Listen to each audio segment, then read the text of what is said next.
Tempo. O que é isso? Tudo o que é, e tudo o que foi, e tudo o que será, encontra-se dentro dessa dimensão que conhecemos como tempo. Certamente, o tempo é composto de 3 partes distintas: o passado, o futuro, e então cada um de nós experimenta a vida em uma pequena fatia fina dele, chamada o presente.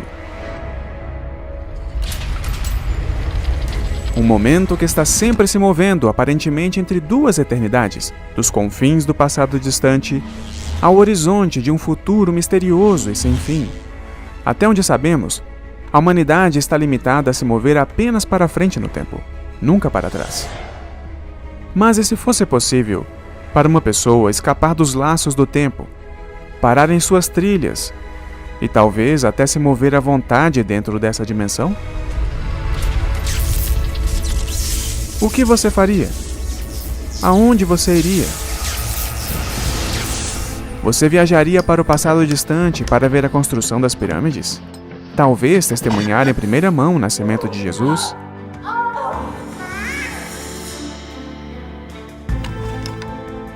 Ou quem sabe, até mesmo voltar no tempo para impedir o assassinato de Abraham Lincoln?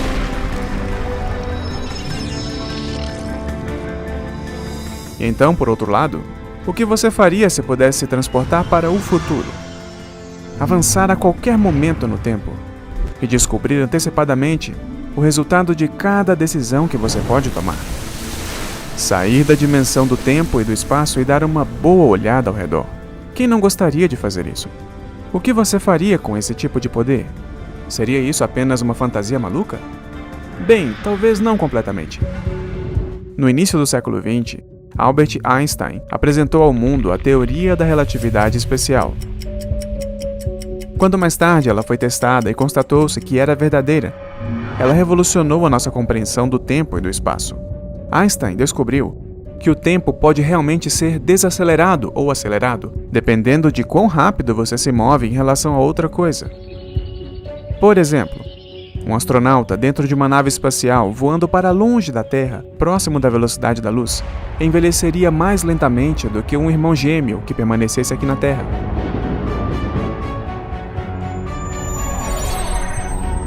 Quando o nosso viajante espacial retornasse, seu irmão gêmeo na Terra teria envelhecido muitos anos em comparação com o tempo que ele próprio envelheceu no espaço. O astronauta que retornasse sentiria como se tivesse viajado para o futuro.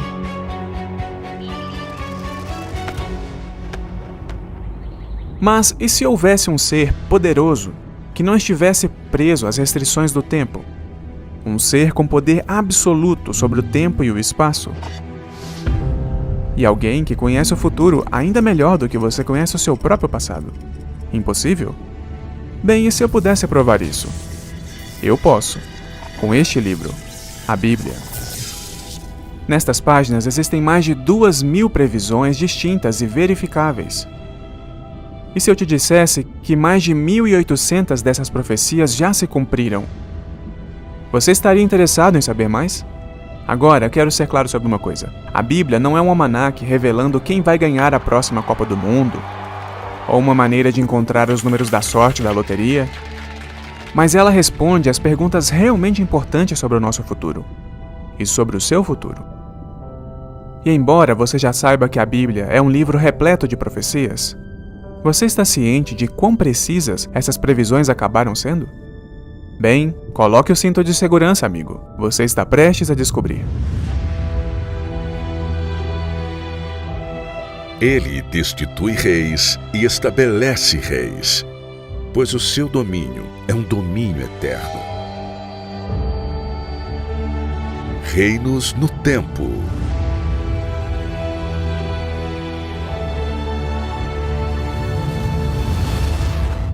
No princípio. Viu? A Bíblia fala sobre o tempo. Vamos começar com talvez um pouco de contexto. A Bíblia é, na verdade, um livro composto por 66 livros, escritos por cerca de 40 autores diferentes, em 3 idiomas, em 3 continentes, durante um período de cerca de 1.500 anos. Seus escritores vieram de todas as esferas da vida. Eles eram pastores, reis, sacerdotes, governantes e pescadores, cada um com uma personalidade única. Eles também escreveram a partir de muitas situações diferentes. Alguns estavam em prisões, outros em palácios, alguns viveram em cavernas, outros eram cativos em terras estrangeiras. Ainda assim, a Bíblia se une em uma história coesa, com um começo claro, um tema constante e um final lógico. Tudo isso enquanto circunda um personagem central.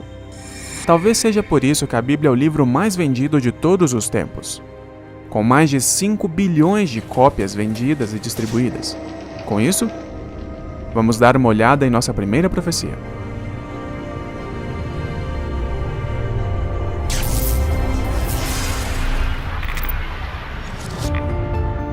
O livro do Evangelho de Mateus registra que no ano 30 d.C., Jesus predisse a destruição de Jerusalém em grande detalhe, 40 anos antes de acontecer. Ele apontou para as imensas pedras e colunas de mármore polido e surpreendeu os discípulos, dizendo: Em verdade vos digo que aqui não ficará pedra sobre pedra que não seja derrubada. Quando Jesus profetizou que não ficaria pedra sobre pedra no templo, podemos imaginar como os judeus daquela época se sentiram. Aquela construção demorou quase 100 anos para ser concluída. Jerusalém é onde a presença de Deus, a Shekinah, estava. A presença de Deus estava no templo, literalmente lá. Aquele templo foi o maior projeto de construção executado no Império Romano. Ele era gigantesco.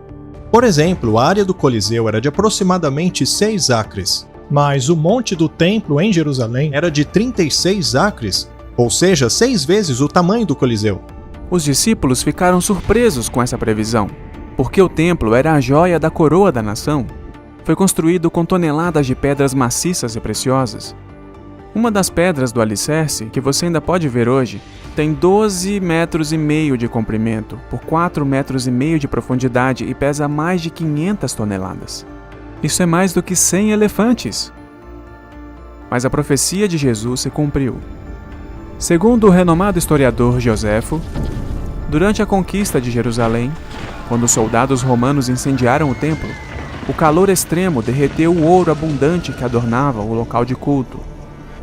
Isso fez com que o precioso metal liquefeito se infiltrasse nas rachaduras das pedras da fundação. Após a batalha, os soldados romanos vieram e derrubaram todas as pedras para recuperar o ouro. Depois da destruição, os tesouros do templo foram utilizados para fazer moedas romanas. São chamadas de moedas da Judéia cativa. Há milhares de exemplos, normalmente são de bronze, mas às vezes de prata e até mesmo em ouro. Elas exibem uma palmeira representando a Judéia e uma mulher sentada no chão. Ela está chorando, representando os judeus. Todas elas têm uma inscrição dizendo Judéia capta, que significa Judá foi conquistada. E esta geração de modo algum passará até que todas estas coisas aconteçam. Nós sabemos pelo livro de Números, capítulo 32, versículo 13, que uma geração bíblica é de 40 anos.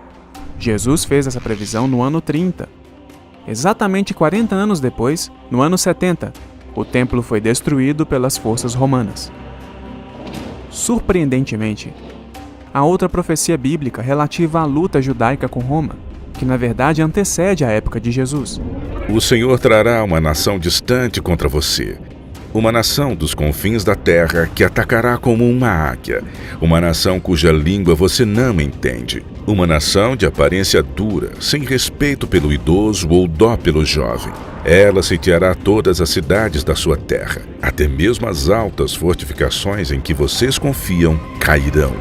E de fato, os romanos atacaram Jerusalém e sitiaram a cidade. Em harmonia com a profecia de Moisés, as bandeiras romanas traziam a imagem de águias em voo, resplandecendo ao sol. Hoje, tudo o que resta do complexo original do templo é a estrutura externa, conhecida como Muro das Lamentações. É interessante que se você caminhar hoje em dia pelo Muro das Lamentações, ali no sul, existe uma estrada ali com essas pedras gigantes derrubadas. São enormes camadas de pedra quebrada, uma em cima da outra. Elas foram derrubadas e empilhadas. Hoje já não resta nenhuma dúvida histórica de que Jerusalém foi destruída no ano 70 depois de Cristo. Essa destruição foi o auge daquele século. Foi o fim do Templo de Jerusalém. Isso para mim é evidência da validade de uma profecia feita décadas antes por alguém que sabia que aquilo iria acontecer. Sião será lavrada como um campo, e Jerusalém se tornará em montões de pedras, e o monte dessa casa como altos de um bosque. O povo judeu e a nação de Israel têm uma história surpreendente. Nenhuma outra nação na terra foi tão ampla e frequentemente desterrada, sobrevivendo a múltiplas tentativas de genocídio. Essas pessoas resilientes fizeram um retorno incrível após o outro, seguindo em frente para recuperar sua terra natal e prosperar novamente. É impressionante que eles tenham mantido sua linguagem e identidade únicas, mesmo após quase 2000 anos de escravidão, perseguição e dispersão global. E cairão pela espada e serão levados como prisioneiros para todas as nações. Jerusalém será pisada pelos gentios, até que o tempo deles se cumpra. Algo notável é que depois que os romanos proibiram a presença deles ali, mesmo após os muçulmanos, os judeus sempre voltaram para Jerusalém. E isso muito antes do Estado de Israel, por volta de 1870, provavelmente até 1860 ou 50. Os judeus sempre foram a maioria lá em Jerusalém, até mesmo durante os otomanos, eles sempre voltaram a Jerusalém. Assim diz o soberano Senhor: tirarei os israelitas das nações para onde foram, vou ajuntá-los de todos os lugares ao redor e trazê-los de volta à sua própria terra. Eu os tornarei uma única nação na terra, nos montes de Jerusalém. Em maio de 1948, o Estado judeu foi restabelecido como uma nação independente. E hoje, este país, comparativamente pequeno, tornou-se uma potência nuclear globalmente reconhecida, que lidera o mundo em inovação e em tecnologia. Jeremias 25 contém outra profecia impressionante sobre a destruição de Jerusalém e sua restauração milagrosa.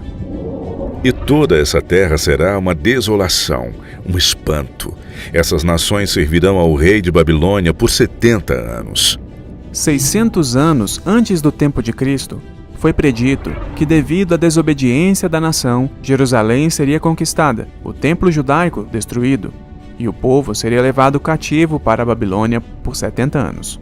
Isso aconteceu em 607 a.C., quando Nabucodonosor, rei da Babilônia, conquistou Jerusalém. O rei de Jerusalém, os nobres, os sacerdotes foram levados de Jerusalém para a Babilônia. Eles levaram consigo os seus livros sagrados, os 5 livros de Moisés e os outros livros também. E é assim que começa o judaísmo moderno. Eles adoravam a Deus na Babilônia, não em Jerusalém. Então eles levaram a adoração a Deus com eles. As crônicas de Babilônia são tabletes, e um deles em especial está lá no Museu Britânico, em Londres. A campanha militar de número 597 é mencionada nele. A conquista de Jerusalém e da Judéia também estão relatadas nessa crônica. A profecia continua dizendo que eles retornariam e reconstruiriam a cidade e o templo. Bem no tempo certo, após 70 anos de cativeiro, em 537 a.C., o rei persa Ciro conquistou a Babilônia e no primeiro ano de seu reinado, ele emitiu um decreto permitindo que o povo judeu retornasse a Jerusalém e reconstruísse a cidade. Quando o rei Ciro da Pérsia se tornou um rei, ele emitiu um decreto permitindo os nobres e os judeus que estavam na Babilônia para retornar e reconstruir o templo. O Senhor do céu me deu todos os reinos da terra, e ele me ordenou a construir a ele uma casa em Jerusalém, que fica em Judá. Qualquer do seu povo que esteja entre vocês, que o seu Deus esteja com ele, e que vá a Jerusalém de Judá reconstruir o templo do Senhor, o Deus de Israel, o Deus que em Jerusalém tem a sua morada. Inclusive, veja só, em 1879, arqueólogos descobriram o cilindro de Ciro, que contém a política do rei persa de repatriar os povos conquistados, como os judeus.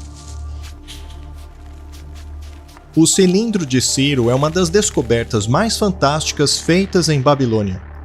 Ela relata a entrada de Ciro na cidade, que foi ovacionado pelas pessoas como um tipo de salvador, o que é irônico, uma vez que ele conquistou Babilônia. Esdras deixa uma citação muito clara na Bíblia, dizendo que este foi o período em que o povo foi autorizado a retornar a Jerusalém, reconstruí-la e se estabelecerem lá, exatamente como havia dito o profeta Jeremias.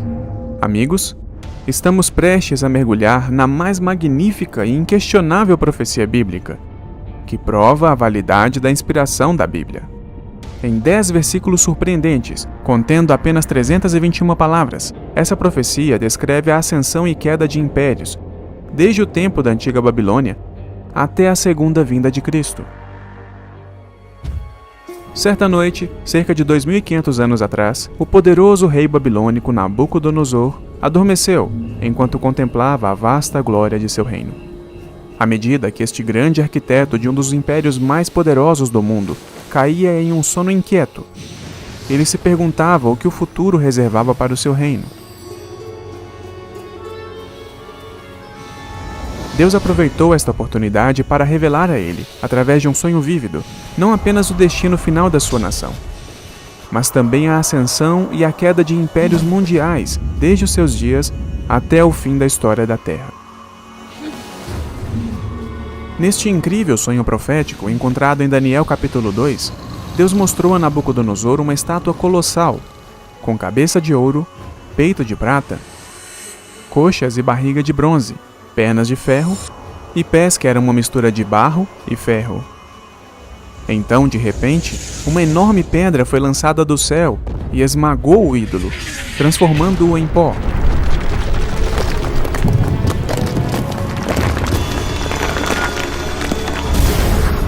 E a pedra? Ela cresce até se tornar uma montanha gigantesca que enche a terra. Nabucodonosor sabia que este não era um sonho comum. Assim, o perturbado rei chamou seus conselheiros mais sábios para vir contar-lhe o sonho e explicar o significado. É claro que eles não foram capazes de contar ao rei o sonho, mas então Deus deu o mesmo sonho e a sua interpretação a um judeu posicionado na Babilônia, um jovem chamado Daniel. Ele foi à presença do rei e apresentou os detalhes precisos do sonho, e depois deu a interpretação.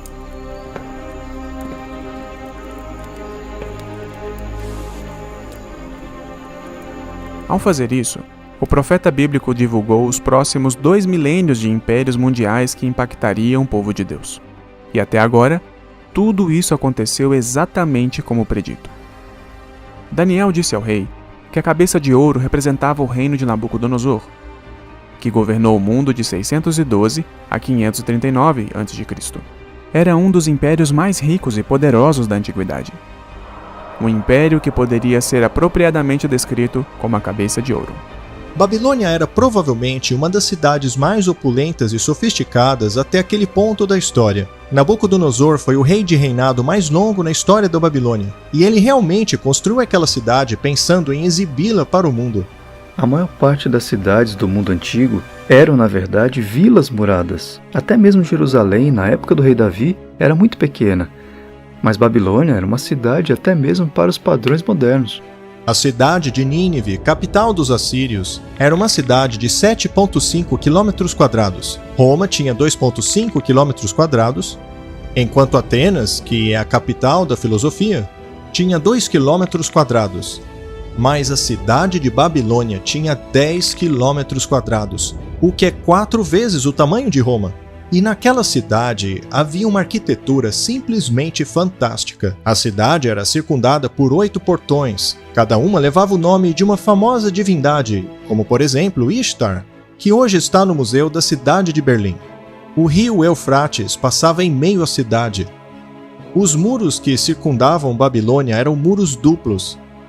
O muro de fora tinha 6 metros de largura. O interior tinha 3,5 metros. A sociedade babilônica era politeísta e foi uma civilização com a inclinação de conquistar o mundo.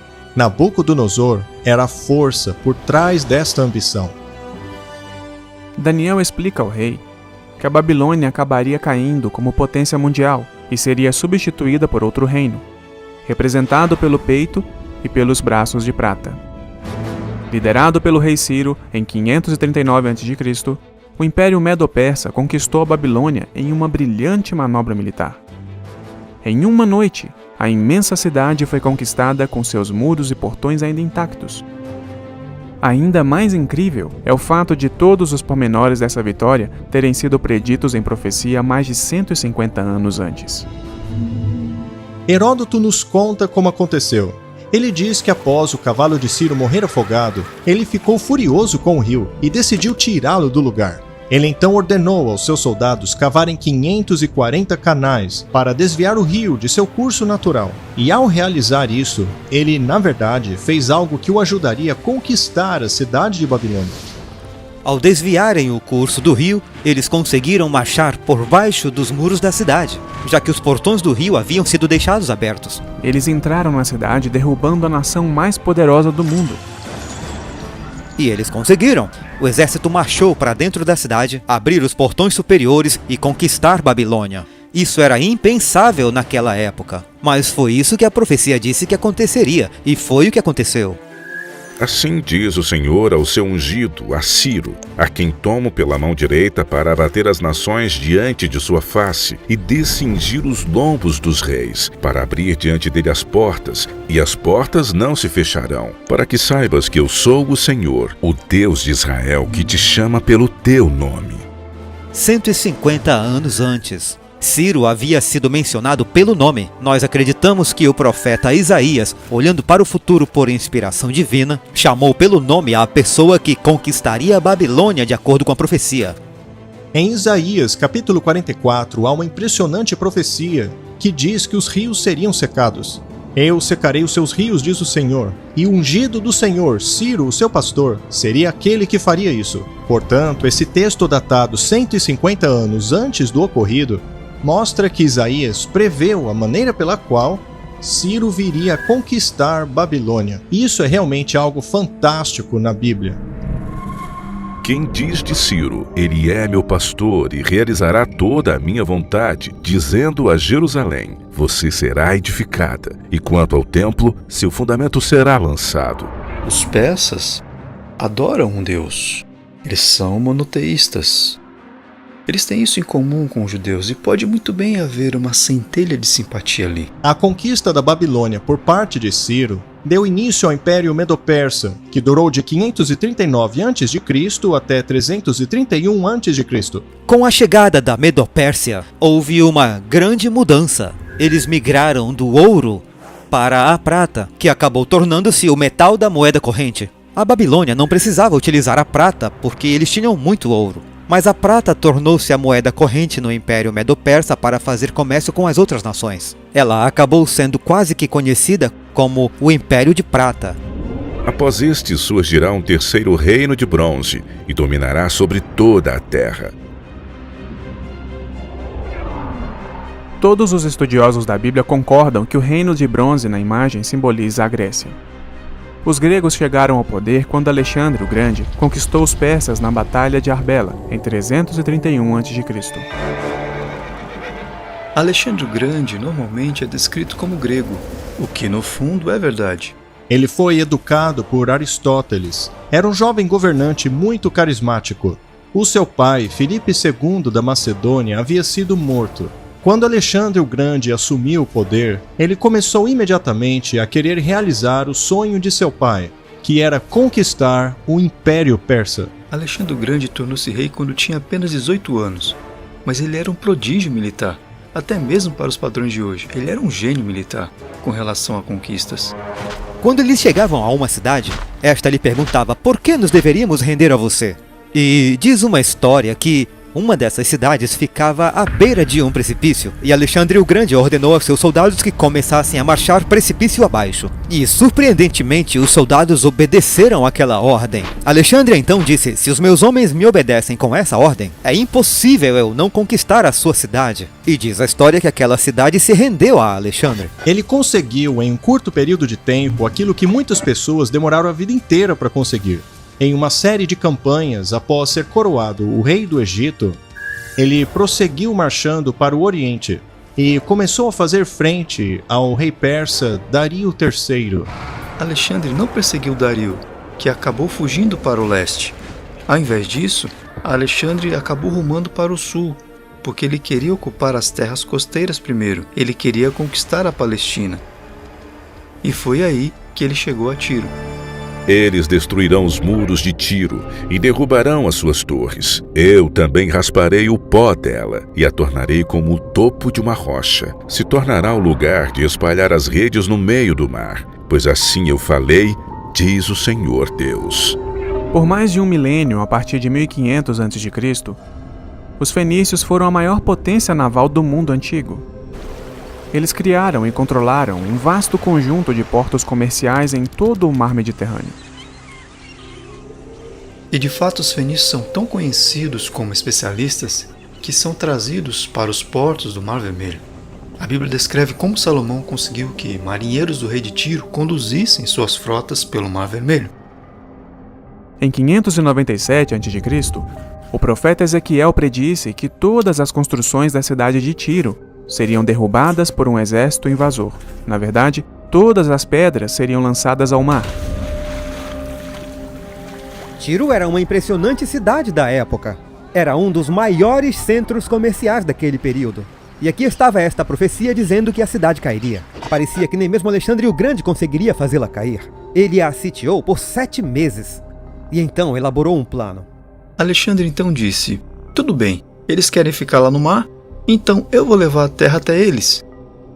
Então ele utilizou grandes blocos da antiga cidade e os jogou no mar, construindo uma ponte para assim ter acesso aos muros daquela ilha.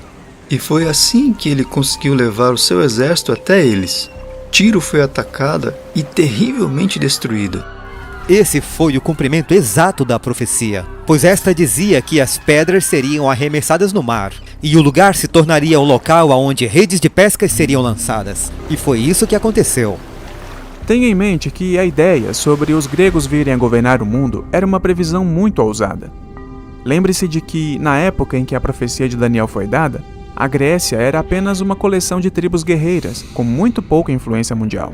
A Grécia permaneceu no poder até por volta do ano 168 a.C., quando foi conquistada pela próxima potência mundial que estava à espreita.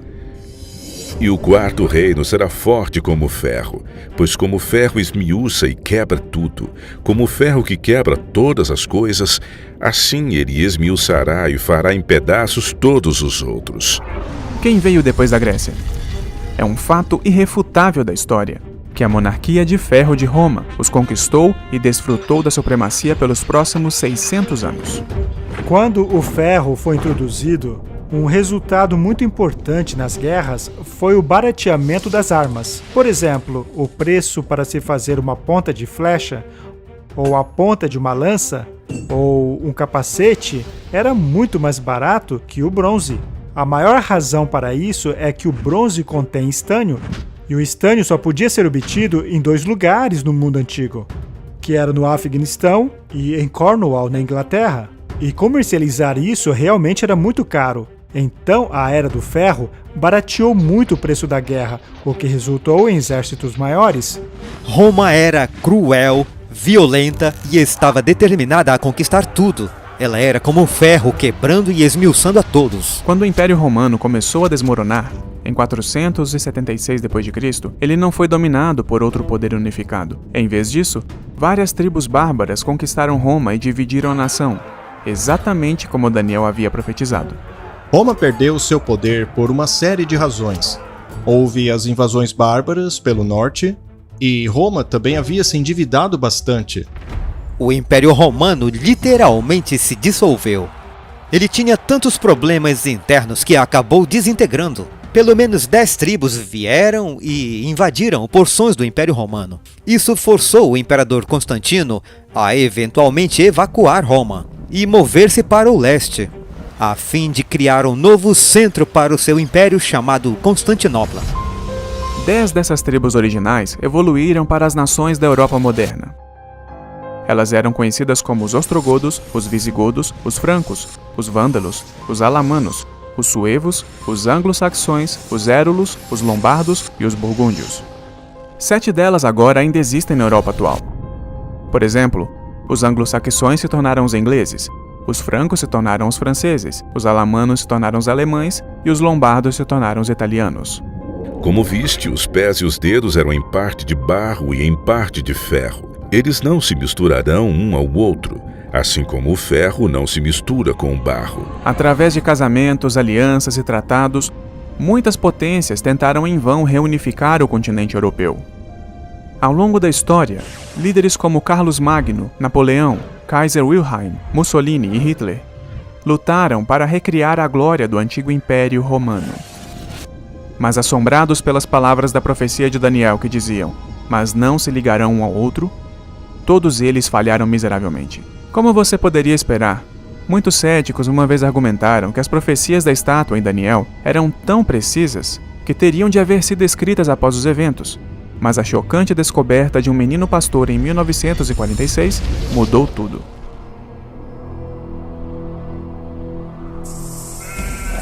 O menino beduíno estava pastoreando suas ovelhas.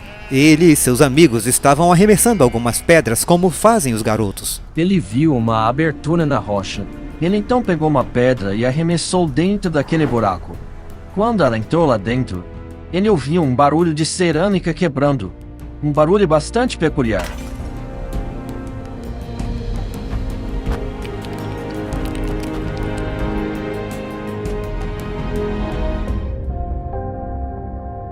Então, no fundo da caverna, ele encontrou jarros contendo pergaminhos antigos.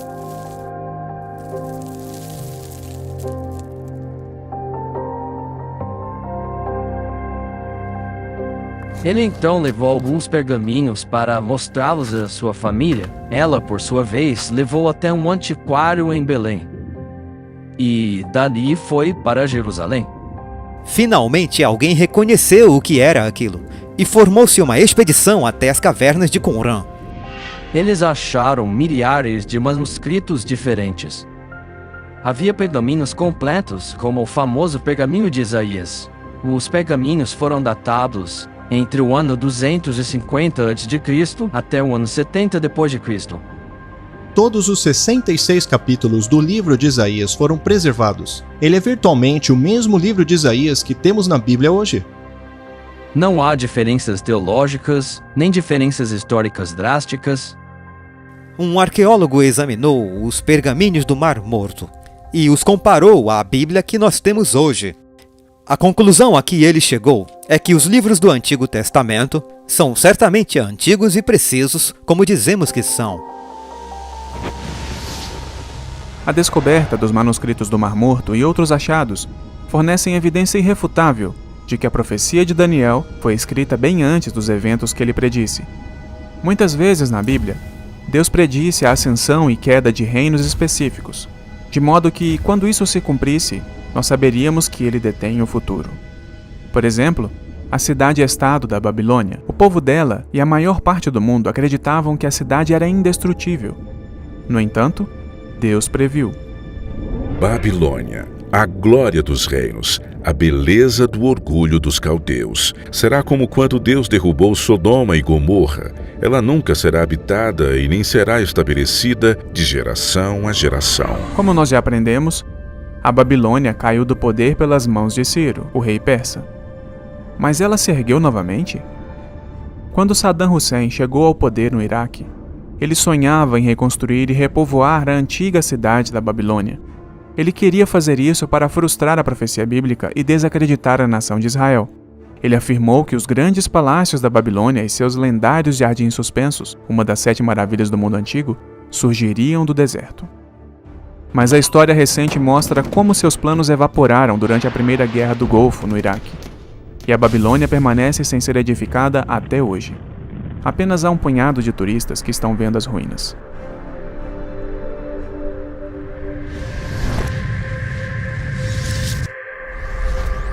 Localizado a sudoeste de Israel, às margens do rio mais longo do mundo, ficava o Reino do Egito.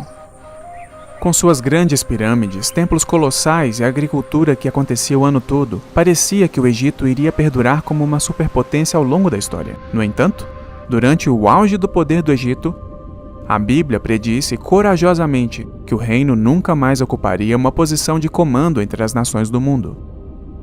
o profeta Ezequiel declarou: Eu os trarei de volta do cativeiro e os farei voltar ao alto do Egito, a terra dos seus antepassados.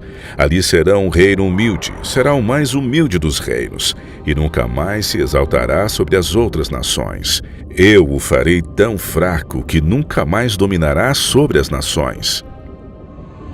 O Antigo Egito foi uma das civilizações mais famosas. Por milhares de anos, o Egito dominou uma grande parte do mundo antigo. Fez campanhas na terra de Canaã durante o período do Novo Reino, quando faraós como Tutmoses III e Ramsés II ficaram famosos. E muito antes desse período nós temos a construção das pirâmides, que ocorreu muito cedo na história do Egito. Mas ao longo do tempo nós vemos um declínio na cultura egípcia. E esse declínio ocorre ao longo de dinastias, ao longo do tempo, e finalmente o Egito perde de vez a sua proeminência. Hoje o Egito não é o que costumava ser em tempos antigos. Ainda podemos ver as grandes pirâmides na cidade de Cairo, mas quando comparamos o que foi essa nação e todas as coisas grandiosas conquistadas por elas no passado com o Egito de hoje, é muito diferente. Aquela glória ficou no passado. O Império Assírio já governou o Oriente Médio, cobrindo mais de 1 milhão de quilômetros quadrados. Sua antiga capital de Nínive estava situada no lado leste do rio Tigre, exatamente em frente à atual Mossul, no Iraque. Você deve se lembrar que, após o seu desvio de 3 dias pelo grande peixe, o profeta Jonas foi enviado para alertar os habitantes de Nínive a se arrependerem. E embora um reavivamento tenha começado, ele não durou.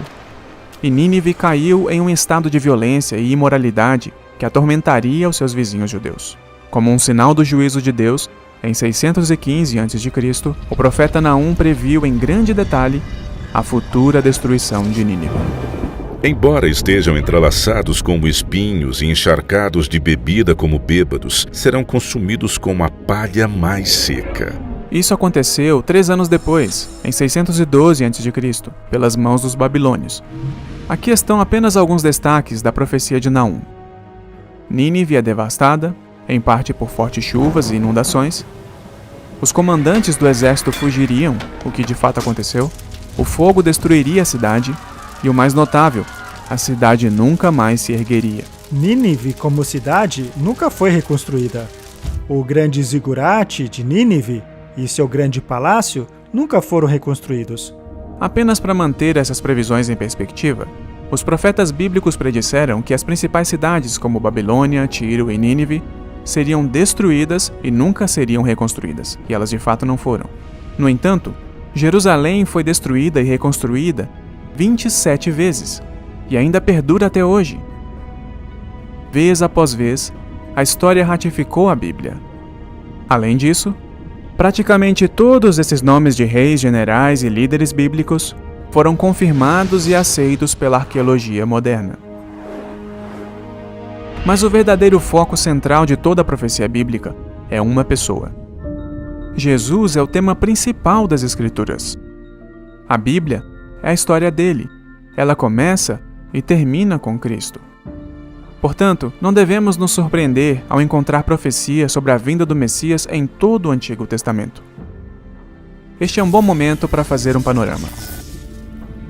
A Bíblia realmente é dividida em 2 coleções de livros. O Antigo Testamento contém 39 livros, abrangendo a lei de Moisés, as histórias, profecias e escritos sagrados, que ocorreram antes do nascimento de Jesus. A coleção dos últimos 27 livros contém o Novo Testamento e abrange a história do nascimento de Jesus, os ensinamentos de sua vida, seguidos pelos escritos dos apóstolos e pelas profecias do Apocalipse. Incrivelmente, espalhadas por todo o Antigo Testamento, existem mais de 300 profecias que predizem a vinda de Cristo, algumas com detalhes impressionantes. E então, no Novo Testamento, encontramos um relato surpreendente do cumprimento dessas profecias. Agora, tenha em mente que são cerca de 400 anos que separam o fim do Antigo Testamento do início do Novo Testamento. E também eu gostaria de ressaltar que nós sabemos com toda certeza, pela descoberta e datação dos manuscritos do Mar Morto, que tudo isso foi escrito muito antes de acontecer.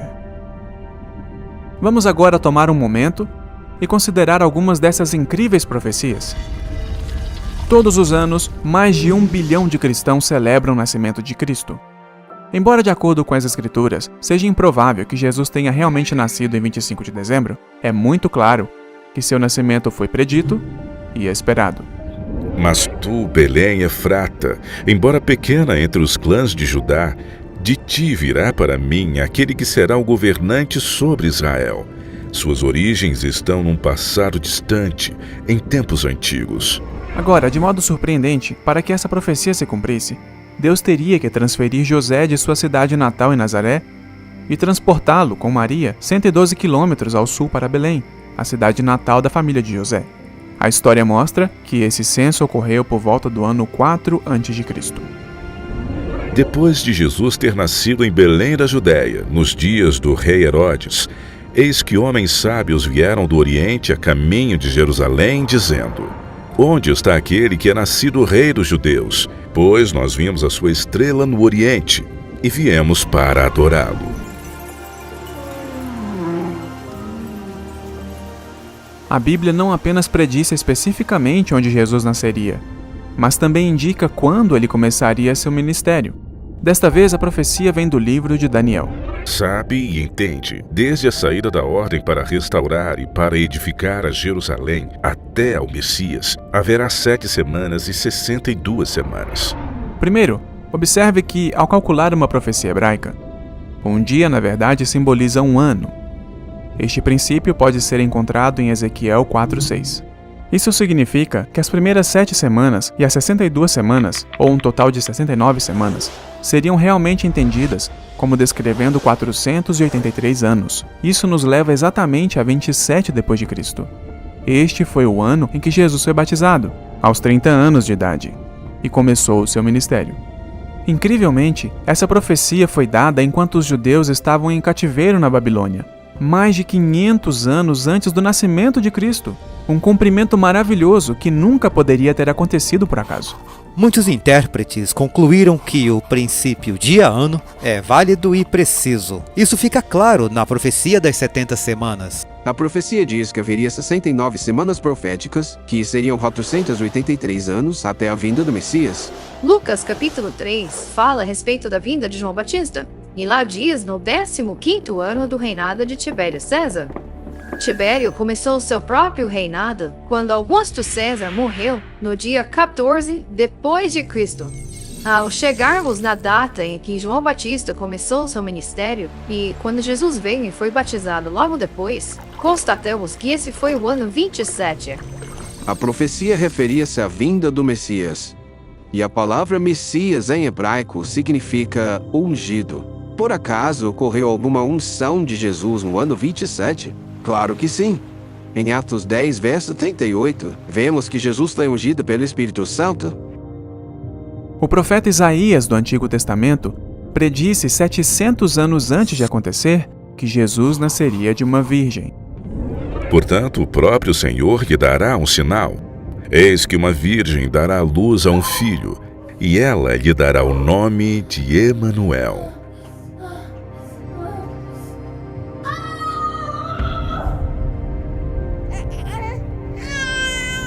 Há duas coisas notáveis aqui. A primeira é uma virgem dando à luz, e o nascimento ocorrendo em Belém. Jesus nunca poderia ter manipulado essas duas coisas. Jesus nunca poderia ter dito, eu vou tentar cumprir essas duas profecias. Ninguém escolhe aonde nasceu ou como nasceu. Ainda assim, esses dois fatores notáveis ocorreram com Jesus.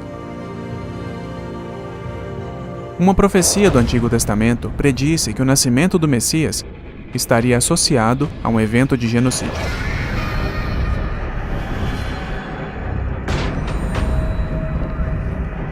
Uma voz se ouviu em Ramá, lamentação, choro amargo.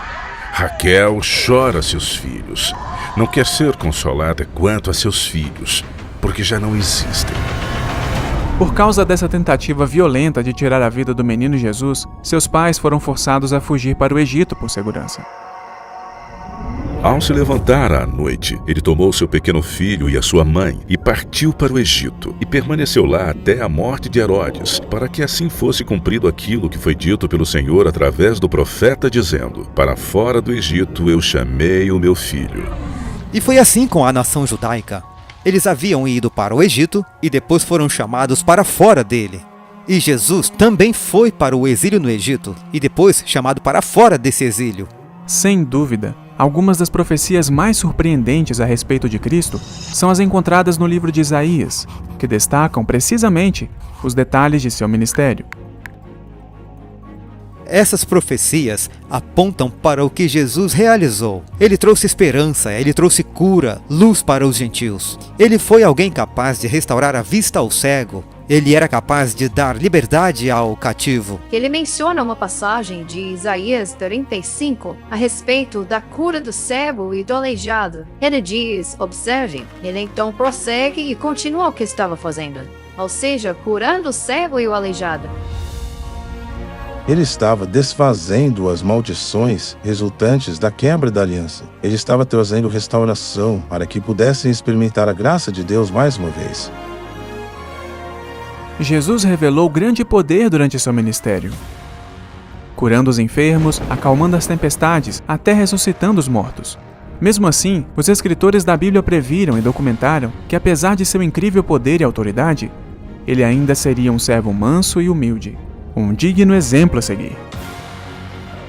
Por exemplo, em Zacarias 9, versículo 9, nós lemos: Alegra-te muito, ó filha de Sião, exulta, ó filha de Jerusalém.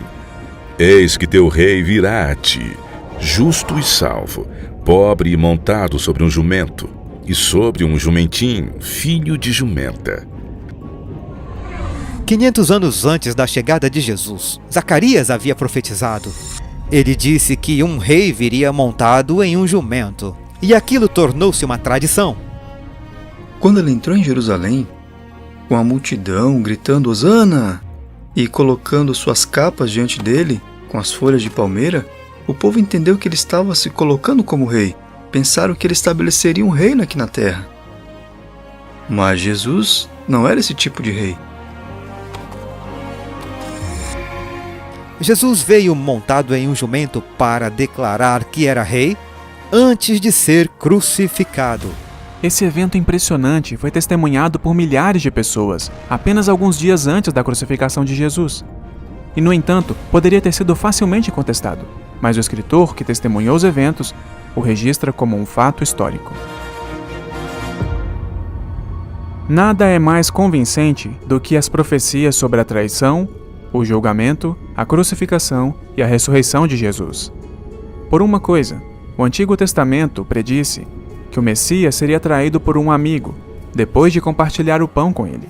Como todos sabem, Judas traz Jesus logo após a última ceia. Jesus predisse que seria traído, e isso chocou seus discípulos.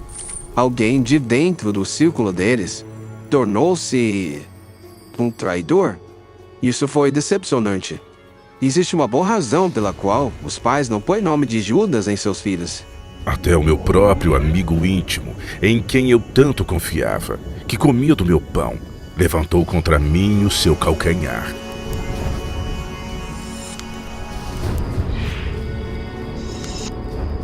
De fato, o Antigo Testamento realmente prediz o preço exato que seria pago para trair o Messias. Se parece bem aos vossos olhos, dai-me o meu salário. Então pesaram o meu salário 30 moedas de prata. Essa previsão incrivelmente precisa vai ainda mais longe.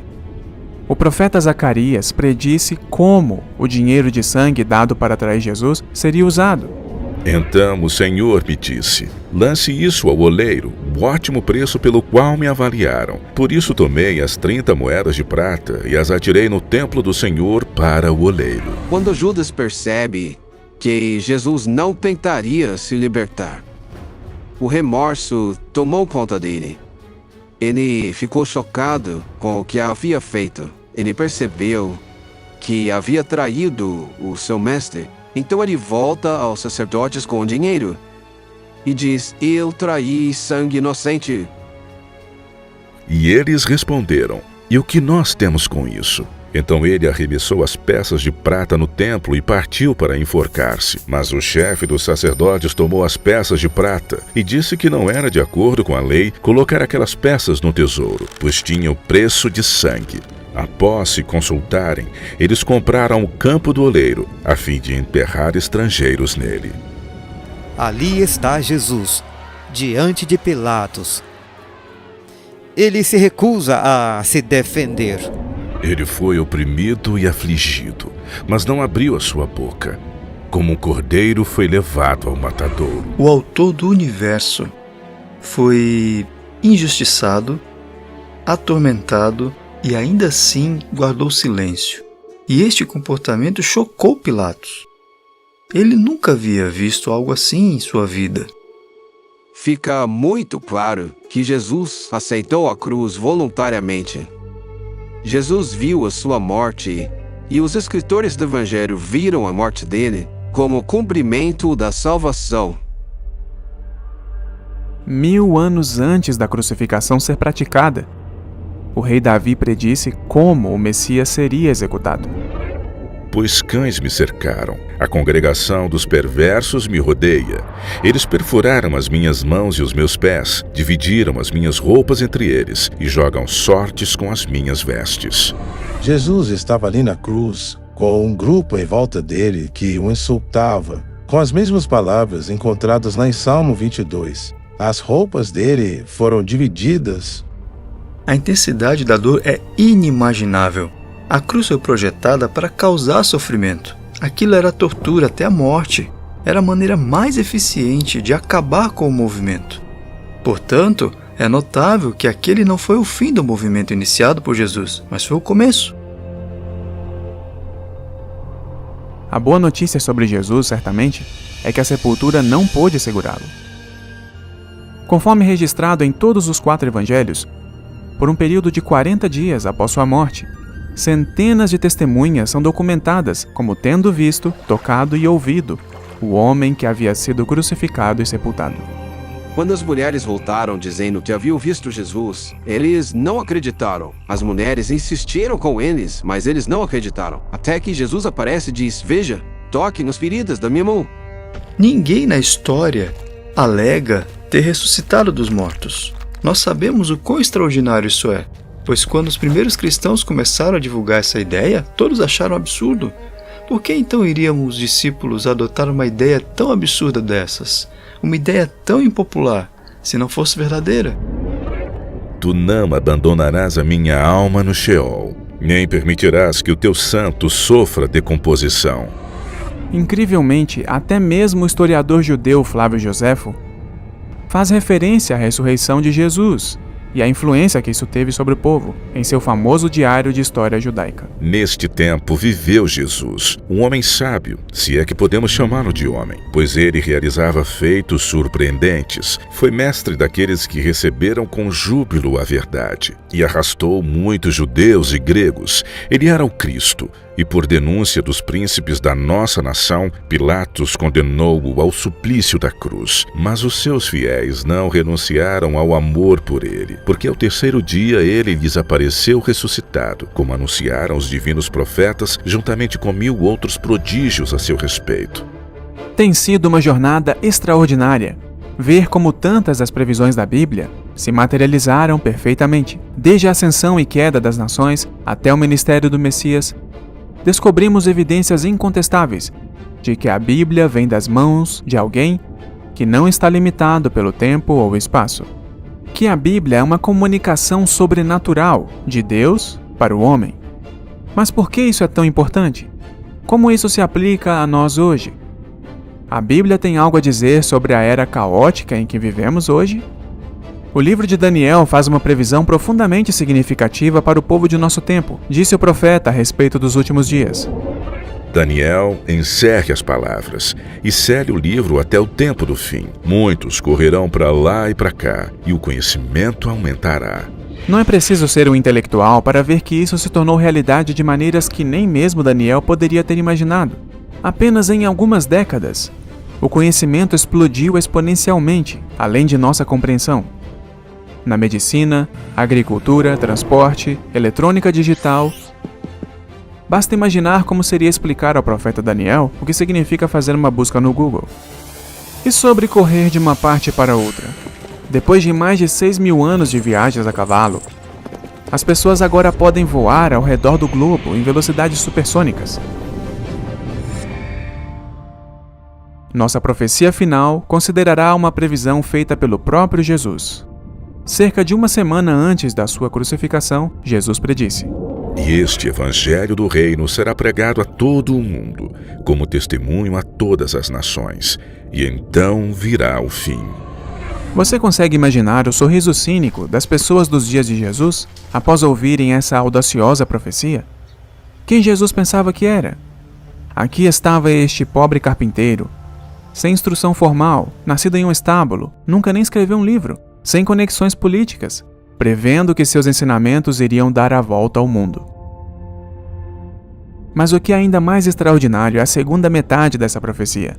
Jesus nos diz aqui, sem equívocos, que depois que a mensagem for dada ao mundo, então virá o fim. Hoje, centenas de satélites circulando o planeta fornecem comunicação global quase instantânea, através do rádio, da televisão e da internet. O Evangelho está sendo transmitido em todo o mundo. Anteriormente, neste programa, discutimos o sonho de Nabucodonosor, de Daniel capítulo 2. Desta grande imagem que representava as várias potências mundiais até o nosso tempo. E você se lembra, no final do sonho, há uma grande pedra que voa dos céus e esmaga a imagem em seus pés e depois a tritura até o pó. A quem essa pedra representa? E que grande poder é esse que derruba a imagem? É Jesus Cristo, a rocha eterna. Toda a história está agora se movendo para o dramático desfecho, quando o Filho de Deus retornará com poder e glória. O cumprimento da profecia revela que quase chegamos ao fim do tempo. Há apenas uma pergunta muito importante a ser respondida. Você está preparado para o maior evento da história do planeta? Você está pronto para a vinda de Jesus? Bem, amigo, você pode estar pronto. Pois Deus tanto amou o mundo que deu seu Filho unigênito, para que todo aquele que nele crê não pereça, mas tenha a vida eterna. Vá a Ele em oração e peça-lhe que perdoe seus pecados e o salve. Ele promete que Ele o fará. Então, em vez de ter um fim sem esperança, você pode ter uma esperança sem fim. Mas agora é a hora. Hoje é o dia. Por que você não pede a Ele agora mesmo?